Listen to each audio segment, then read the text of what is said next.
with Tim Stevenson and Diane Blakely. Not black or white. It's not black or white with Tim Stevenson and Diane Blakely. Because if the people of this, of Virginia, I don't know. I mean, look, I'm also thinking ahead to the general already, like, because I've been fighting so hard to get into the top two, and I'm like, and then I have to go through a general like half this Riverside district is Chad Bianco territory. I know. When I was looking at her territory, I was like, oh, she has Chad Bianco. Yeah, I mean, it's gnarly. It's like literally the election deniers, like both Ken Calvert and they're all election deniers. And so, like, it is going to be one of the craziest seats to fight over. On the doors there, like, and talk to the people in that area. Yeah. I mean, I have done meet and greets and meetups, and granted, the people that come are like more central, like centrists, left leaning. I just wondered if you had any sort of luck in explaining to people, I want to work for you. Like, I want to do something. Yeah. My whole intention is to do right by others, and you're part of those people, whether you're a Republican or a Democrat. Yeah. Do you pay more for gas? So these areas are actually bound to turn more blue over time because of the housing crisis. Oh. So because everything has continued to get, for example, more expensive in Orange County, like a lot of the young families that are there that are Democrat are people that either commute to Los Angeles for their job or San Diego to their job. Oh. Or have moved from Orange County because they've been priced out and they wanted a home there. So you see the bleed happening. Right. Of younger families, and it's still the early stages of that bleed. But I will say the more hardcore MAGA Republicans that are there are going to be pushed out by the Democratic gentrifiers that are coming in from these urban areas. Okay. And so, does that make sense? Yeah. And so this is also why gas is very important for everybody there because everybody's commuting. Mm-hmm. It's time for an electric car. It's time for an electric car. He has an electric car. I do too. Yeah. But again, I think there's a lot of potential in these areas for a Democratic takeover. The question is, can we do it this year? And can we do it with a candidate that has been progressive most of her life? But what I am doing is really messaging to and trying to appeal to more of the classic Republicans that are falling off the MAGA bandwagon. So my logo is actually the Bush Reagan 84 logo. Oh, is it really? Yes. So like all of my merch, all of that stuff has this kind of nostalgic, like Bush Reagan Texas feel. And I also have leaned very heavily into my Texas upbringing. I was going to say, when we started talking, I was like, oh yeah, they would probably identify. They probably identify. Like I have represented even like not today, but most of the time that I dress quite like Western. I wear cowboy boots, like the things that Is it on your website? I'm on a horse. She's on a horse. I'm on a broken horse. Yeah. And a lot of those parts is horse country. Right. And so I am ready to reach across the aisle because I really do believe in a community.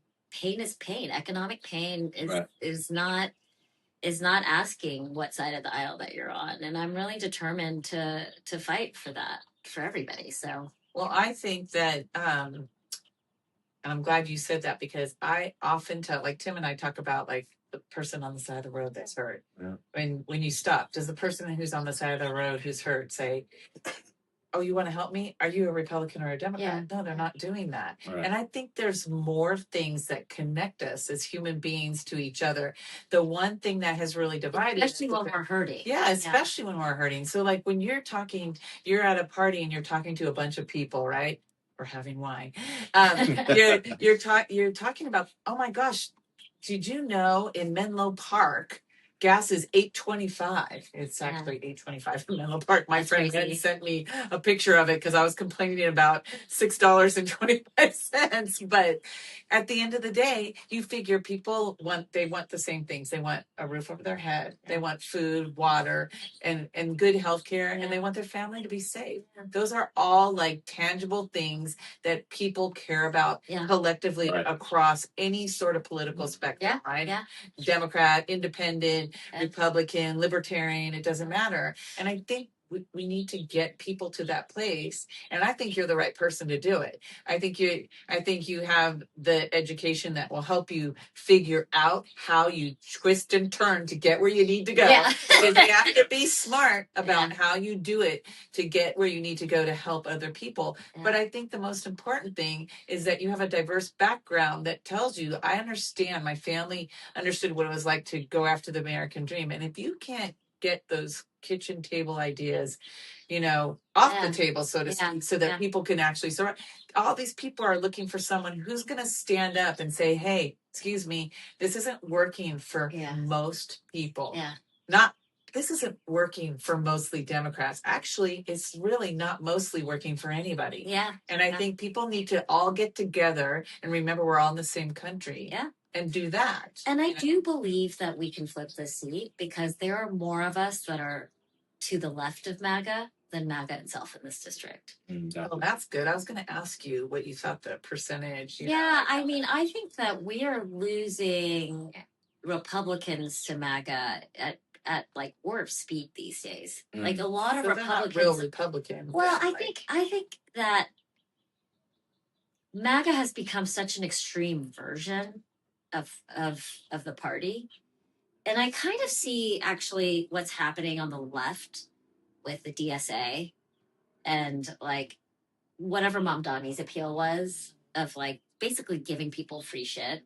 You're like, I'm like, okay, that's a little too much socialism. I mean, we have socialism. Yeah, I like, but it's like literally he sold free shit. He was like free buses, like groceries, like communal, whatever it is. Like, he can't do any of those things. It's like he literally offered free shit. Like people just want free shit, and like that's exactly what Trump did. It's like it was just another way of doing it.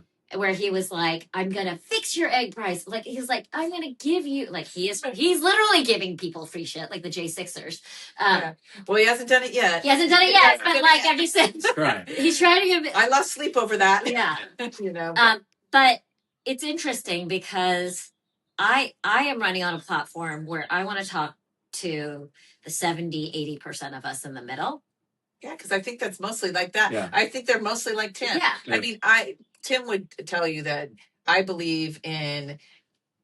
believe the government should be all up in your business, your personal business at all. Like, I really don't. I mean, I'm a Democrat and I believe in policies that help, poor people and free lunch for children. You want to help poor people? How radical of you. I know. It's funny we said that. Yeah, I know. But at the same time, I also think there is a fiscal responsibility given. Like, if you're going to give money to a program, I think that you should understand within the program how that money is allocated. Right. But I also believe, because Republicans for years, and this, they were states' rights. Now suddenly there's no, like, oh, forget it. We don't want states' right. And also less government. Like, the government's not in your bedroom. The government doesn't care who you marry. But this new sort of MAGA Republican, or what was it that Honey Hostin said? She called it, what'd she call it? Magdatan. She tried to give it a Republican with the MAGA in it. But at the end of the day, it's not what mirrors what Republicans were. I mean, I'm old enough that I remember what Republicans were. My family were Republicans, and they were not they weren't asking people who you love, who you marry. They were like, and they wanted states to have rights. They weren't sitting there worrying about that stuff. And now it's like the best metaphor that I've been thinking of is that how the extreme left of our party, of the Democratic Party, and the extreme right of the Republican Party is like a teardrop. They both meet at the top. They have the same energy. And actually it makes a lot of sense because communism very quickly warps into authoritarianism. You think of, I mean, North Korean refugees, right? So it's like, it is like they're two sides of the same coin. You're exactly right. My best friend says it all the time. She's like, she's a holistic healer. She goes, Diane, they're the same energy. They're absolutely the same. They have different monikers and different things that they say, but they're like this. They're the same. Yeah. And like you said, and they it's meet at the top. Yeah, and it's scary. And I think, and I do right now believe that the hardest part to be, and the silent majority, I don't like using that phrase because I think it has some like other connotations that, like, maybe Biden used it and people are like, don't refer to Biden. I'm like, I don't know. I'm just talking about people in the middle that want a voice but are afraid of being badgered or beaten down by the extremes because it's so loud. Yeah. And so we're kind of silenced right now. And I have these t-shirts right now in production called Bitches in the Middle. I want one of those. Give me one of those. Because like literally, like people think that because we're in the middle, we must be like wishy-washy or weak, but we're not. We're actually the strongest. Yeah, you're like, no, this is where most of the people reside. Tim said this. Yeah. You have long said this. I'm going to give him his props. He has long said most of the people are in the middle. They're not like this way or that way. They're quiet. So I think where that silent majority came from is because they were quiet. Although I will say in the last election, a lot of those middle people wanted cheaper eggs. I met some of them during my which is common sense. You know? Who doesn't want cheaper eggs? Yeah. You know, everybody wants cheaper eggs. Like, but we don't want the guy who eats cats and like I mean, I want 20,000 for new, home building, 50,000 for a new business, and addressing the sandwich generation where people are paying for, their elderly parents who have dementia and they still raising their children at home. I know people who voted against themselves. They still voted for Trump when that was what their answer was, and that was their problem. And I think people got micro-messaged on something that really mattered. That I had never heard what you said. I'm like, I have never heard it either. This is just like my theory because I've been collecting data points while running this campaign. That's an amazing thing to tell people about. Talking to like people that do more of the dark art stuff on like on the internet, and they're like, oh no, we're like deflectors from dark web. Yeah, like they're like refugee. They were like, oh no, we did the wrong thing. And they're like, we need to help Democrats out. I'm like, you fucked it up. Right. For everybody. Like, I think it's, I can't wait to tell my husband the concept that you told me about, because I knew that I've always known that Republicans were better messengers. I mean, my husband tells me all the time, like he'd get so mad. I think we're fine messengers. Like now we are, because we've been told, we've been bruised and battered a bit. So now I think people are being like, your slogan's great. I think people have to be very specific on what will you do. How do you have to do it? This is what I would have to say. Democrats need to be louder. Like this. Yes. They need to actually go. Bitches in the middle. Right. Be loud instead of like being so quiet. So it might not always be that there's good messaging. They just don't say it loud enough for people to hear it. Someone said this to me the other day. They're like, you're like the AOC, the centrist AOC. And I was like, I'll take it. Like, I'm all centrist AOC. That's kind of a conundrum there. That's like an oxymoron, centrist AOC. I'm like literally just like an articulate centrist, that is like bullishly centrist. Right. Because I do think that at one point or another, we just have to, right now, if we want to win the presidential, we need people like us to step up. Because they're not as scary. Yeah. Because I think what's really scary is if you get these two polarizing sides and people would say I lean left for sure, but I don't believe in like paying for everything. I don't. I think there are programs that should be looked at, and how are you allocating the money and being fiscally responsible. I've always thought that. And that comes from my Republican upbringing, because I was a Republican for years. Right. But socially, I believe in social programs. I mean, we talk about socialism, and a lot of people are like, oh, Democrats are socialists. And I'm like, well, I hate to tell you, if you're a firefighter, if you're a police officer, if you go to your children go to a public school, your pension, all of those things are social programs that are run by the government. So you have to understand, like, what does that actually mean and how far are you going to take it? But I do think that healthcare would change. It just needs a rebranding. Like, we can't call it universal healthcare or whatever. We should just rebrand it as like, let's not go broke. Let's not go broke healthcare. You know what I mean? That is a great thing. Let's not go broke healthcare. I'm thinking of acronym, but it's just like not go broke healthcare. Like let's like just rebrand it where it's not so scary and it targets what literally keeps people up at night, whether or not you're Republican or Democrat, about our healthcare, is the fear of going broke or the fear of getting into debt that you can't get out of for decades. So I have a good friend, and her husband had a massive heart attack. He's a young guy, and had a massive heart attack. Years ago, he had cancer, and they had radiated him, and they hurt his heart when they radiated him. And 20 years later, he suffered a massive heart attack due to the damage that he had trying to save him from cancer. He was a cancer survivor for many years. And then, of course, now he needs a heart transplant. But let me tell you, she got a bill. Want to hear how much the bill was? So they couldn't fly him in a regular helicopter, right? Because of the crash unit and machines that he needed to keep his heart working. They had to get this big, long, special helicopter, $100,000 to fly him 35 minutes. $100,000.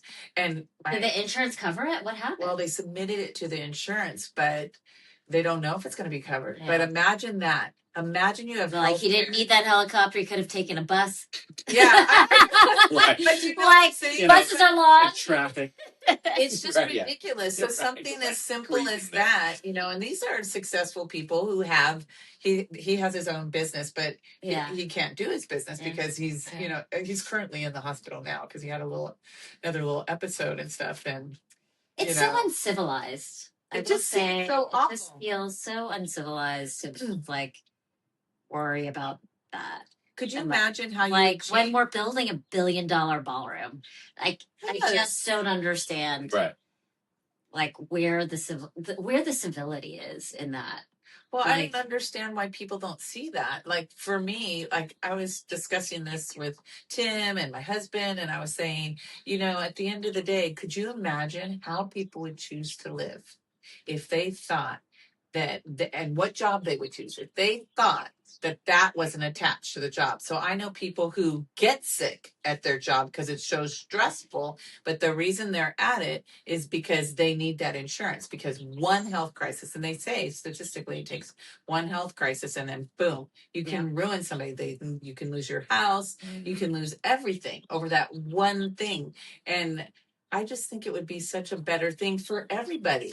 Again, I think if we asked it the right way, everybody would agree. I'm going to say that. Yeah. What? Tell me it again. Don't go broke. Don't go broke healthcare. We're going to say copyrighted. Don't go broke healthcare. Yeah, and I think that's yeah. That would be NGB. No, I have so many good slogans. You got NGB. But again.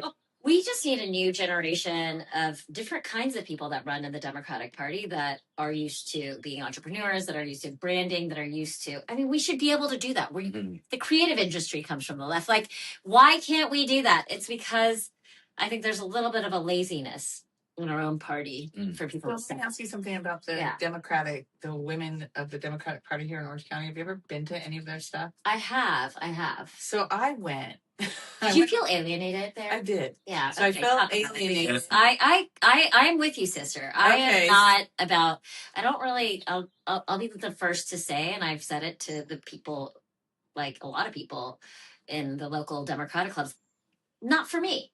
It wasn't for me either. Yeah. So I went as a guest with my mom. Yeah. And I said, "Oh my God, I'm half the age of everybody." Yeah. I was like, where are all the young people? If these people retire, or go to the pearly gates, Where are the rest of the people? It's a big problem. It's a big problem, and they think that they're gatekeepers. Like for people like me, where I literally showed up out of nowhere, and I'm like, I'm gonna flip the seat. They're like, we haven't been able to flip the seat in 30 years. Like, why do you think you can do it? And I'm like, I could probably do it because I'm not you. Right. Like, Yeah, because I don't smell like you. I don't act like you. I don't gatekeep like you. I don't communicate like you. Yeah, they want a fighter. We want a Democrat like you that this is going to sound so funny. We want a Democrat that acts a little bit more like a Republican.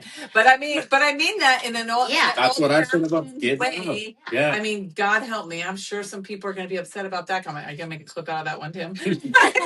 Sometimes I say some of the things I say end up being teasers, and I'm like, oh, that probably wasn't the best thing for me to say. But I actually mean that. Yeah. That there has to be that thing where you feel like someone's going to get it done, and they're not going to be quiet. That, like, one of my big pet peeves was when they used to say, oh, Democrats are snowflakes. You know, now we're radicals. But I mean, I want something in between that. I want somebody who's going to say what they mean what they say, get it done, and not be afraid to speak up. Well, how about a working mom? Yep. That's good. That's hard. That is working. Like, leave it to a working mom to clean up everybody else's mess. This is what I'm running as. Literally, like, you will see me on the ballot. It says I'm a businesswoman, I'm an educator, and I'm a freaking mom.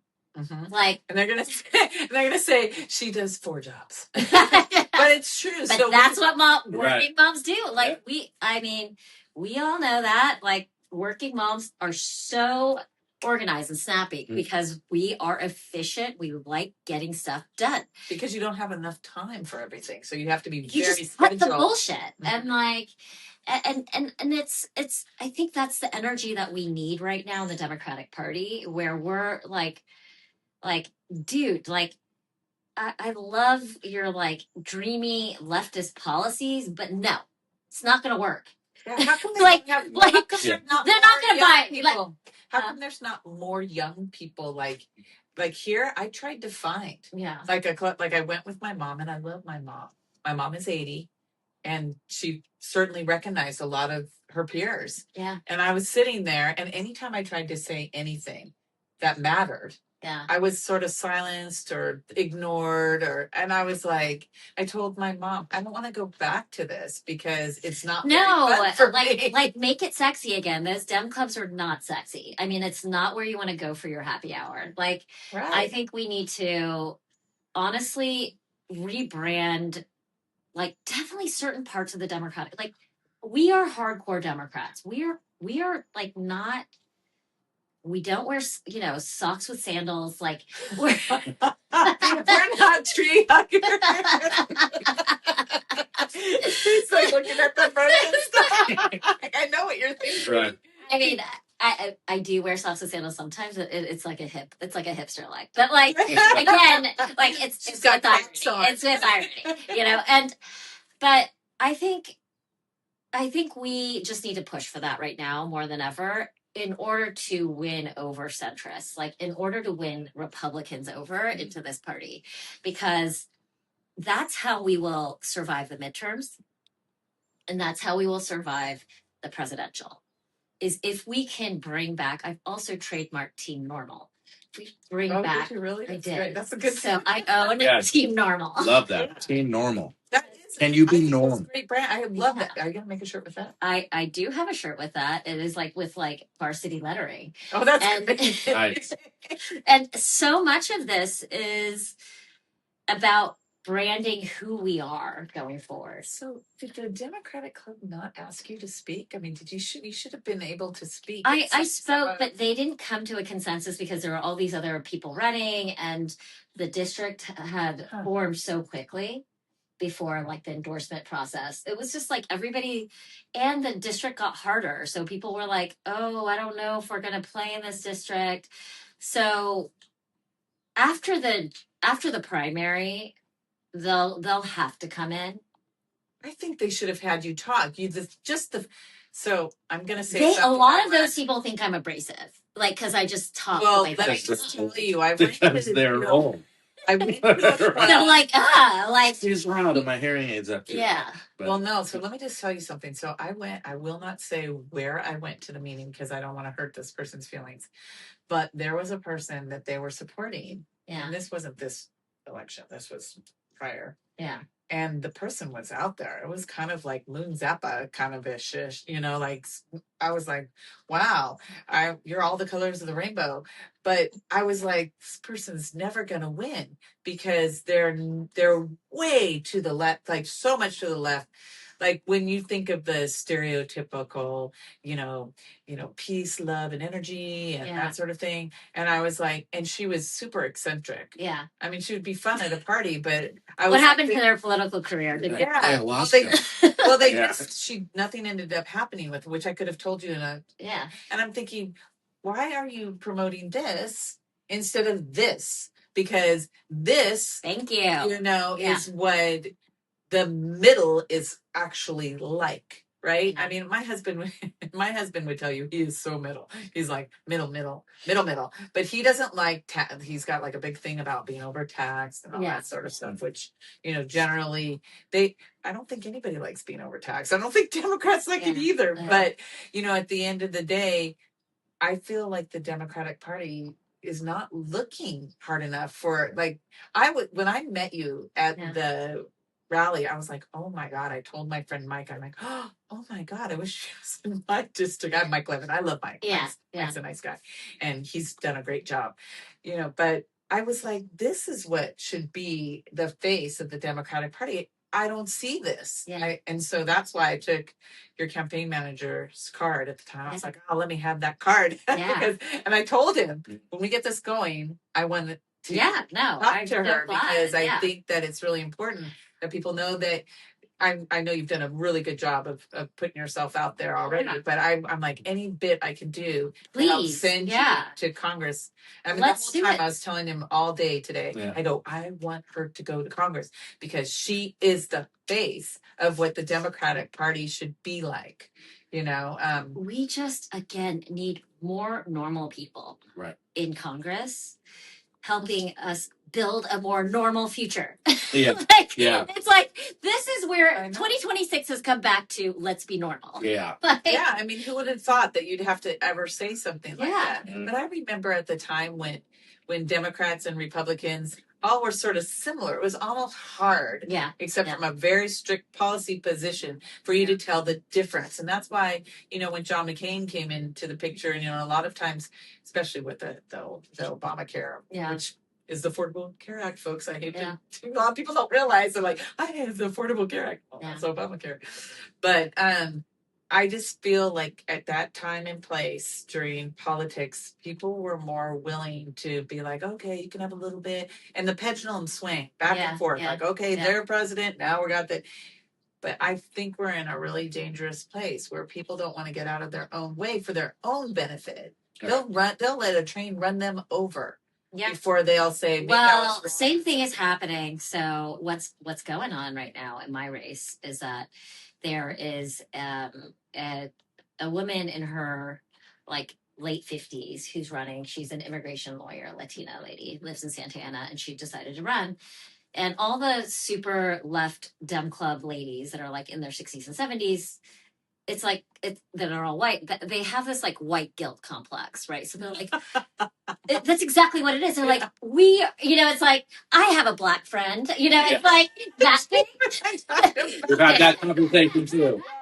I know how it is because I'm freaking Asian. I get it. I can say this without stepping. I mean, I step on everybody's toes. I can step on everybody, but I think you say what people want to say. But it's the reality, the truth. And they have this white guilt. These are a lot of women and elderly people in these STEM clubs that are actually comfortable. They're not counting their pennies and seeing if they can afford they're retired, right? And they're concerned, but we're oh my gosh, ICE, it's so horrible. We have to support this lady who's been fighting for the immigrants. And then they're like, oh, we can't support that Esther because she's raised so much money. They like don't like money. You know, they're like, she's raised so much money. Like she's an art dealer. Like Are they she's seriously like acting that way too? Yeah, That's like they're shocking to terrible me. people.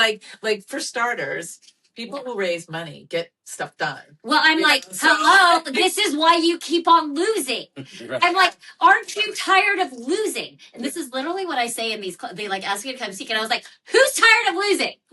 I don't want to lose. I was like, Yeah, no. this is why I'm not going to lose. And they're like, whoa, she's mean. Not only are you not, That's crazy. but the crazy part is you would fight for the very things that I'm that more, they would want you to fight for. I am Like, more progressive than they are because that's a conservatism. Yeah. And that is a fear of who you are. And a self-awareness of what actually people of color actually want. Mhm. Like if they actually knew and spent time reading the polls or reading the room of this district, they will know that in this district, less than 6% of people care about immigration. Less than 1% cares about reproductive rights. Less than 1% cares about the environment. Okay? Or white with Tim Stevenson and Diane Blakely. Not black or white. It's not black or white with Tim Stevenson and Diane Blakely.